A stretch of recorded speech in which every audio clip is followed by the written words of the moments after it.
Hi viewers, welcome to our channel. ప్రస్తుతం మనతో పాటు సీనియర్ జర్నలిస్ట్ దాము బాలా సార్ ఉన్నారు. వారితో మాట్లాడదాం. నమస్కారం సార్. సార్, మార్గదర్శిపై ఉన్న కేసులన్నింటినీ కూడా వాపస్ తీసుకుంటున్నట్టుగా వార్తలు అయితే వినిపిస్తున్నాయి సార్. సిఐడి వాళ్ళు అంటే అంతకుముందు జగన్ గారు ప్రభుత్వం ఉన్నప్పుడు మార్గదర్శిని వేధించారు అని కేసులు నమోదు కూడా చేశారు కదా ఆ సంస్థ పైన. ఇప్పుడు వాటన్నింటినీ కూడా చంద్రబాబు నాయుడు గారు వెనక్కి తెప్పిస్తున్నారని వార్తలు అయితే వినిపిస్తున్నాయి సార్. మీరేం చెప్తారు సార్ దీనిపైన? ఇది కొత్త కాదు. యాక్చువల్గా మార్గదర్శి మీద 2006 నుంచి ఉండవల్లి అరుణ్ కుమార్ పోరాడుతున్నారు. అప్పుడు మన రాజశేఖర రెడ్డికి ఏనాడు గ్రూపుకి మధ్య వచ్చిన గొడవలో నుంచి రాజశేఖర రెడ్డి మార్గదర్శి మీద ఏమి ఇబ్బందులు ఉన్నాయి చూడమని అన్నప్పుడు దాంట్లో ఉండే ఒక లూప్ హోల్ని ఉండవల్లి బ్యాచ్ పసిగట్టింది. ఆ లూప్ హోల్ ఏంటంటే మార్గదర్శి ఫైనాన్సర్స్ అనే సంస్థ ఏర్పడింది, హెచ్ఈఎఫ్గా ఏర్పడింది. హిందూ అన్డివైడెడ్ ఫ్యామిలీ కంపెనీగా ఏర్పడింది అది. అటువంటి ఆ కంపెనీకి ఉన్న పరిధి ఏంటంటే ఓన్లీ ఉమ్మడి ఫ్యామిలీకి సంబంధించిన ఫండ్స్ మాత్రమే తీసుకోవాలి, కానీ పబ్లిక్గా ప్రజల ఫండ్స్ని కలెక్ట్ చేయకూడదు. అది ఆర్బీఐ గైడ్లైన్స్ కూడా ఉన్నాయి.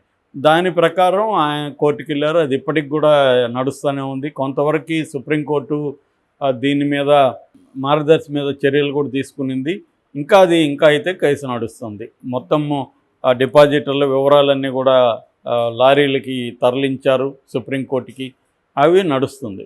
దాని మీద కూడా ఇప్పుడు గవర్నమెంట్ మారింది కాబట్టి చంద్రబాబు ప్రభుత్వం దాని మీద ఏం మాట్లాడుతుందని మొన్న కూడా ఆయన ఉండవల్లి అరుణ్ కుమార్ మాట్లాడారు.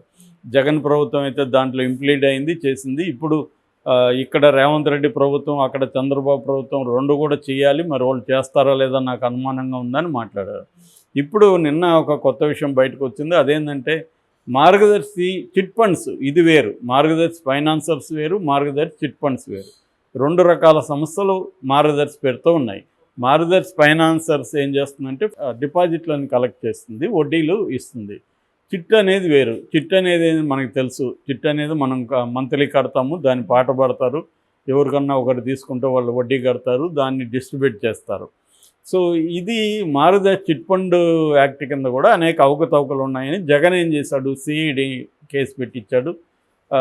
సో స్టాంప్స్ అండ్ రిజిస్ట్రేషన్ శాఖ వాళ్ళు సిఐడి కంప్లైంట్ ఇచ్చారు.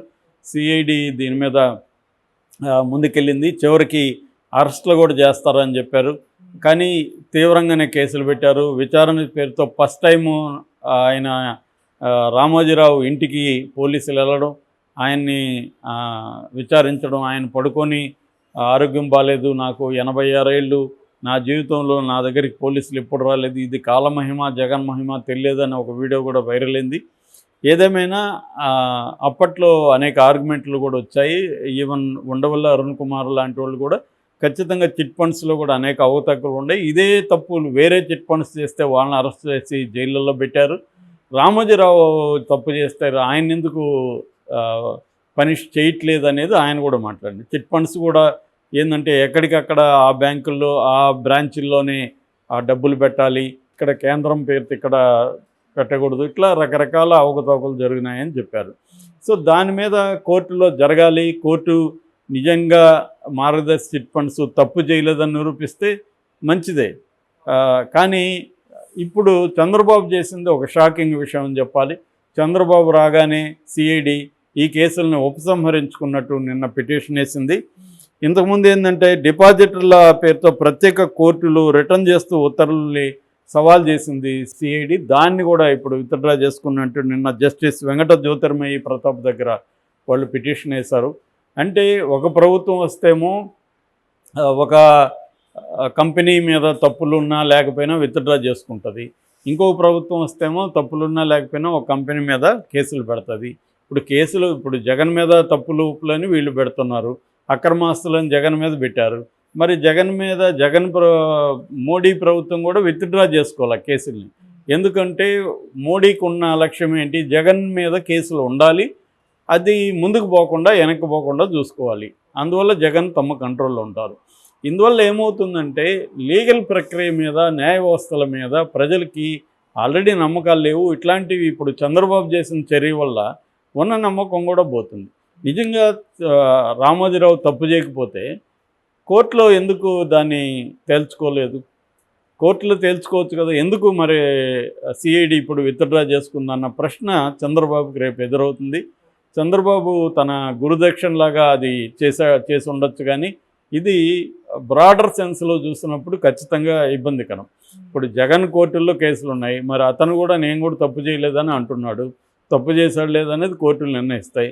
కానీ ఒక ప్రభుత్వం వచ్చి జగన్ మీద కేసులన్నీ విత్డ్రా చేసుకుంటే ఎలా ఉంటుంది?